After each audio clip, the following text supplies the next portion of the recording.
Hello everyone and welcome to our training session on curriculum development. Today you will be hearing from my amazing team, Ms. Shakira Buckner, Mr. Kevan Baltazar, Ms. Camille Bardalis, and myself, Ms. Arvidia Tillit. We have definitely planned a wonderful presentation for you all, which I hope you will find very informative and very useful for your profession as teacher. In this presentation, we will be looking at the different types of curriculum, the curriculum philosophy, mainly focusing on three fundamental principles, the curriculum theory, curriculum integration, and curriculum evaluation. Let us begin.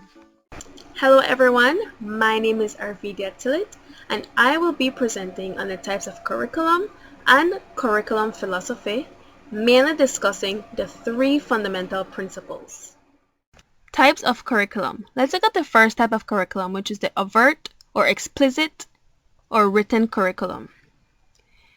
This is a written part of formal instructions of schooling experience, which includes written directions formally designated and reviewed by administrators.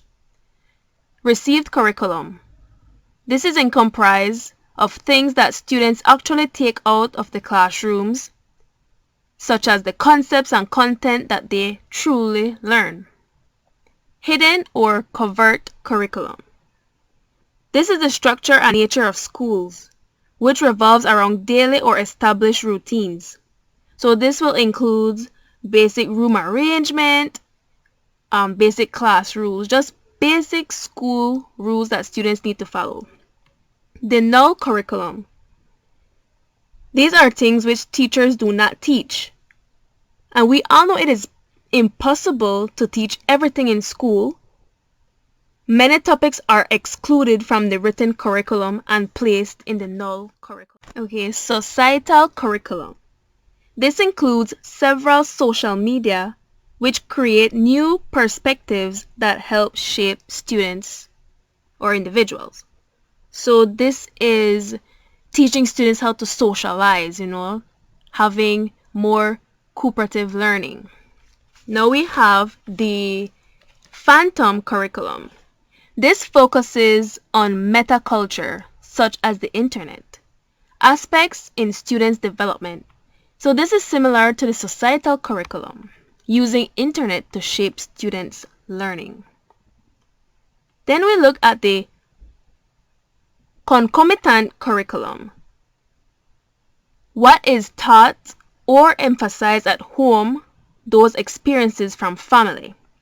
This type of curriculum may be received in church, and this curriculum usually includes religious expression, lessons on values, ethics, and morals. Now let's look at the last curriculum, which is rhetorical curriculum.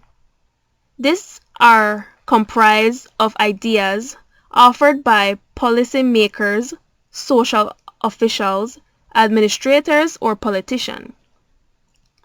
This curriculum would include public speeches, educational initiatives, educational practice, and also update in the pedagogical knowledge. Curriculum philosophy. These are the three fundamental principles. The first principle is the learner learns to learn. So the curriculum needs to cater for the learner learning experience. As teachers, we want to ensure our students don't just memorize given information taught inside the classroom, but ensure that what they have learned is for lifelong learning. In other words, whenever they go in the work field, what they have learned will stick with them.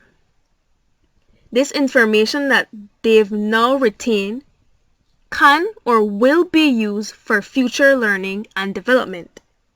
In other words, this learned information will be valuable in order to meet future requirements. The second fundamental principle is respect for a student as a learner and a person.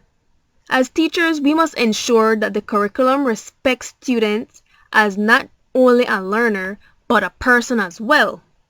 So as teachers, we need to know that students aren't just learners, but they are also a person.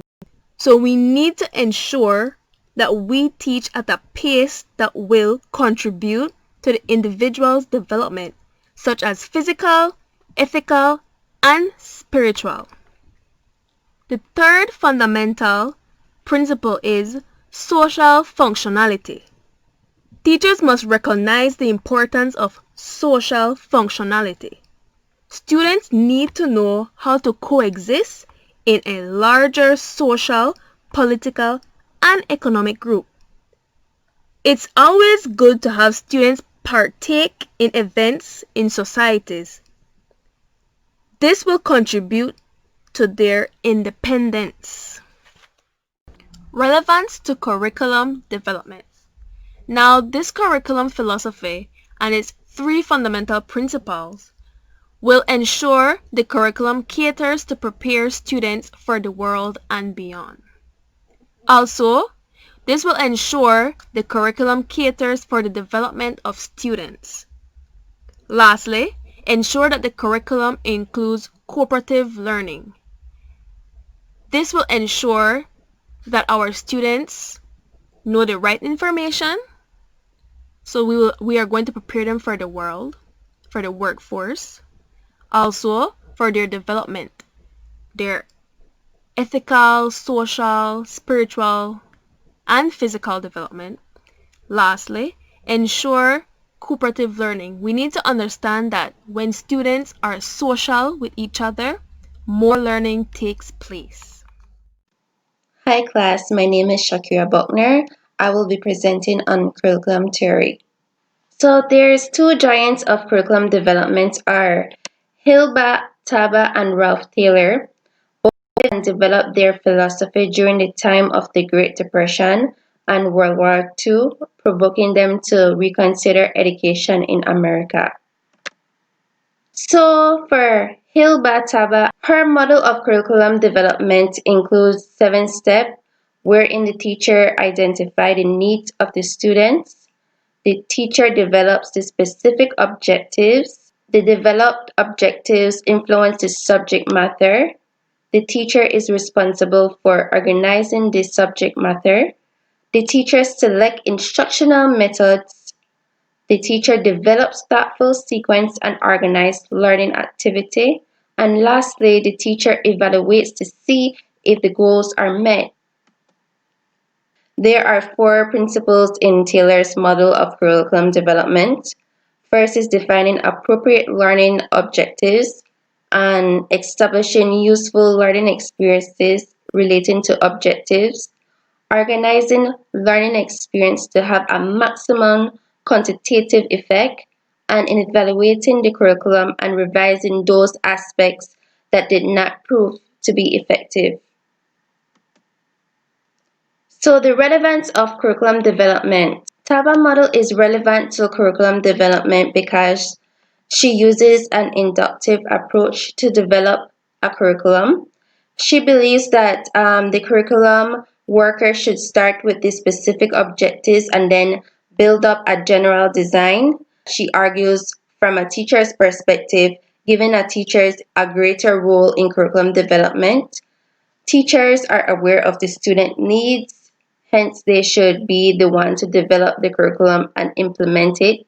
Teachers are best equipped to develop learning experiences and arrange content in an effective sequence. Her model is also based on evaluation approach of Bloom, using such evaluation to ultimately make changes to the curriculum. Hence, her process of revising the curriculum is highly empirical. Her model also focuses on open-ended questions rather than which one is right and which one is wrong. She also encouraged abstract thinking for a rich discussion in the classroom. So contrary to Taba's model, Taylor's model is relevant to curriculum development because he uses a deductive approach to develop a curriculum, starting with a general designs and then he worked down to the specific. Taylor also argues from an administration perspective, wherein the administration designs the curriculum and the teacher should implement it. Administration is best equipped to form a learning plan which integrates various subjects and which stretches longer than a year to year basis. They see the big picture. Taylor model is simple and linear, focuses on the needs of the learner, society, and the subject matter to lean to clearly stated instructional objectives. Such curriculum stress the need for educational objectives to go beyond the mere memorization and the reiteration, and true learning is a process which results in a new pattern of behavior. Both Tabla and Taylor's model of curriculum development is used widely in educational institutions today. If you, as a teacher, have some autonomy revision of annual plans of course outlined from a year to year, then your school is implementing some aspect of Tabla's approach. Conversely, if you have little to no control revising the curriculum, but simply follow the established curriculum, such as the national curriculum, then your school is implementing some aspects of Taylor's approach. This is the end of my presentation, but I will leave you guys with a question. Which one of these approach you believe is better for schools in Belize? Do you believe there are some merits to a blended version of Tabas and Taylor's model of curriculum development? Here ends my presentation. Now I will pass it on to my colleague, Mr. Baltazar. What is integrating curriculum or curriculum integration?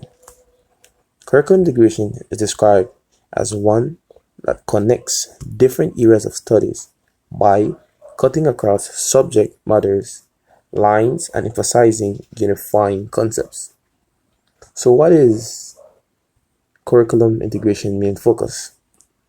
Curriculum integration main focus is that it focuses on making connection for students by allowing them to engage in relevant, meaningful activities that can be connected to real life. Here, I provide you guys with a basic table that shows integrating a subject. The subject that I decided to use is science. Science is a subject that can be related to any subject. We can think about relating science with physics, chemistry, math, but can you think about relating science with history, geography, literature? It sounds weird, right?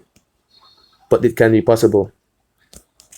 So back to what I was saying is that I provide you guys a table which shows integrating a subject, which is science. So here I have teaching science in English or language arts. First, science poems.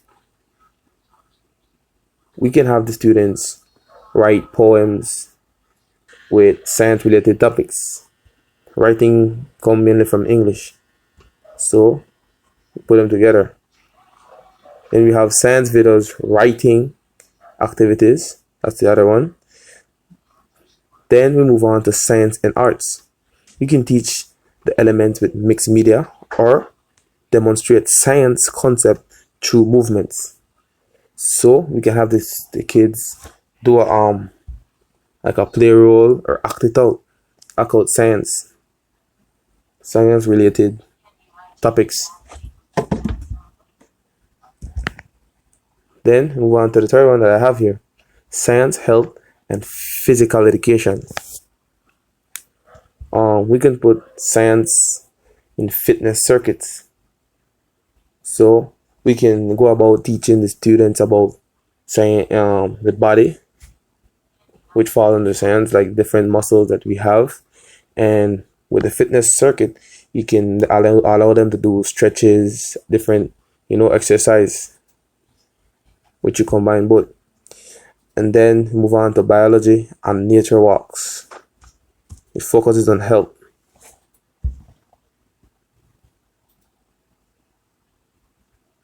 Now we'll move on to the relevance to the curriculum development. So integrating curriculum ensures students to acquire various pathways to learn something new. It develops students' mindset, which focuses on exploring new opportunities. Integrating of arts fosters the creativity in students, which helps them in choosing various fields for their optional growth. It helps in developing various skills such as problem solving. Helps in evolving the students' hidden capabilities. This is very effective. I'll pass on the presentation to my colleague, Ms. Bardales. Thank you. Hello everyone, I am Camille Bardales. Today I will be showing you how to evaluate a curriculum using Shufflebeam CIPP model of evaluation. So the first thing we need to know is what evaluation is. According to Patton, evaluation is a process that critically examines a program. It involves collecting and analyzing information about a program's activities, characteristics, and outcomes. Its purpose is to make judgments about a program, to improve its effectiveness, and to inform programming decisions. So as society grows, so does technologies and demands from industries. Educational institutes are therefore forced to revise their curriculum by incorporating changes desired by its stakeholders. There are many models that can be used to evaluate curriculum. I will be sharing with you the CIPP model of evaluation.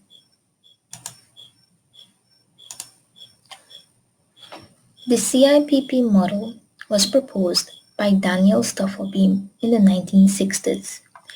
This model provides evaluators with holistic view of elements by evaluating its context, input, process, and product.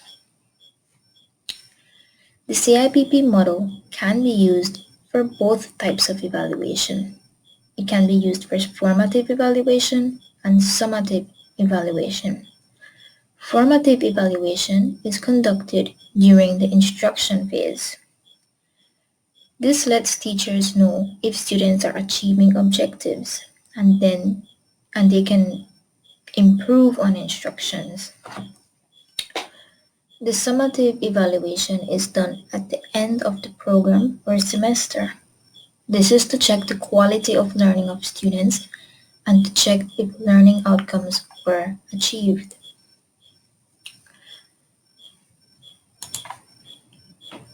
The CIPP model has 4 parts: context evaluation, input evaluation, process evaluation, and product evaluation.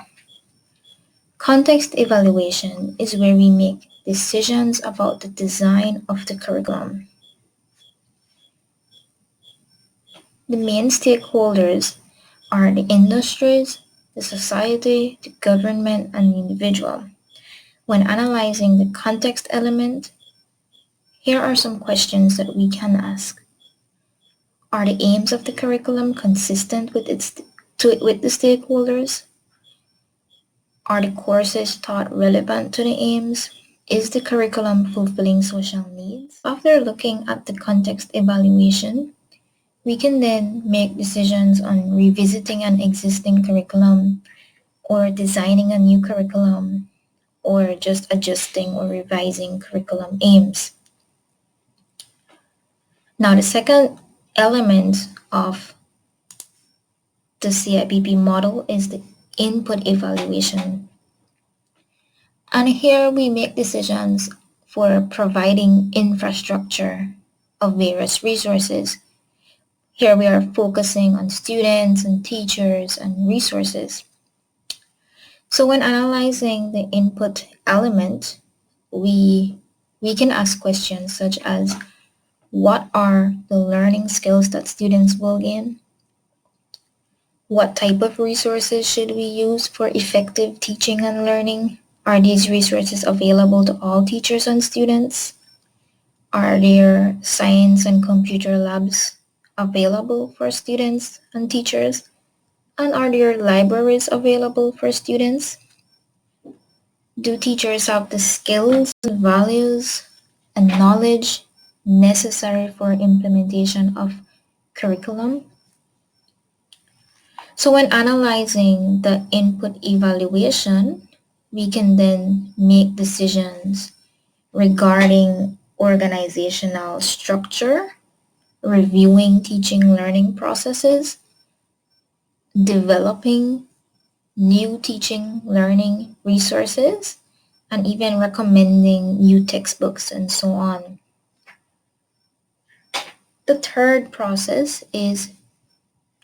element, is the process evaluation.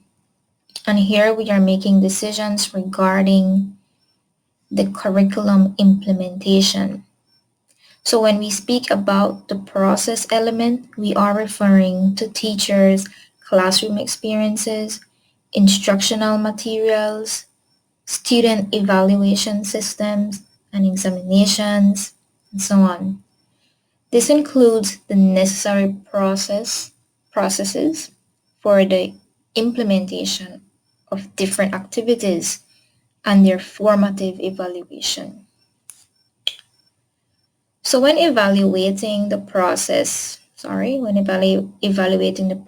element, we may want to ask questions such as, do teachers understand and make use of the curriculum? Are the teaching strategies proposed in the curriculum being carried out during the instruction process? How do teachers and students feel towards achieving general and specific objectives? Are the instruction materials being used, or do we need new resource materials?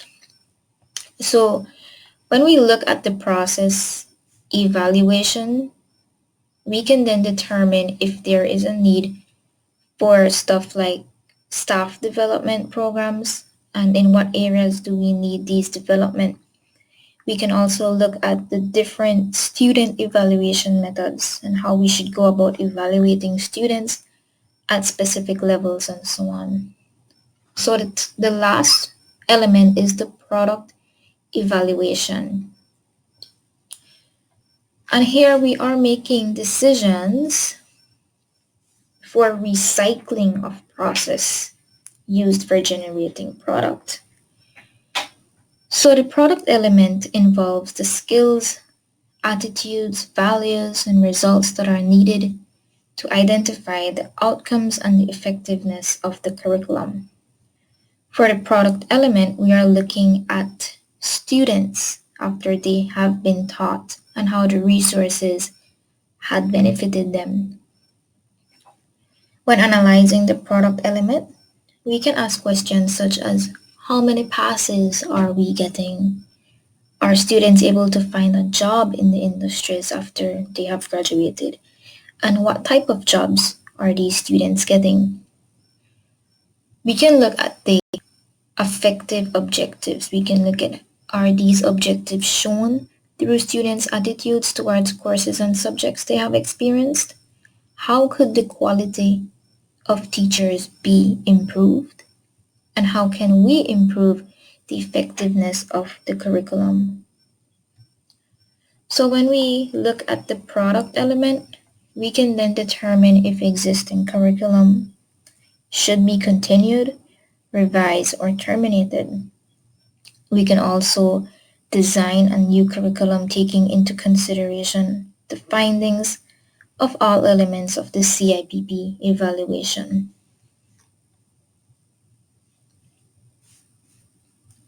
So why is evaluation relevant to curriculum development? A curriculum can be described as a living thing. It is always growing, it is never stable.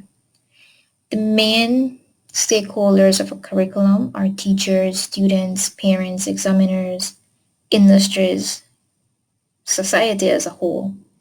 So we must evaluate our curriculums regularly, let's say 3 to 5 years, to keep up with the demands of our changing society. The CIPP model is used to evaluate the curriculum holistically, which is very good.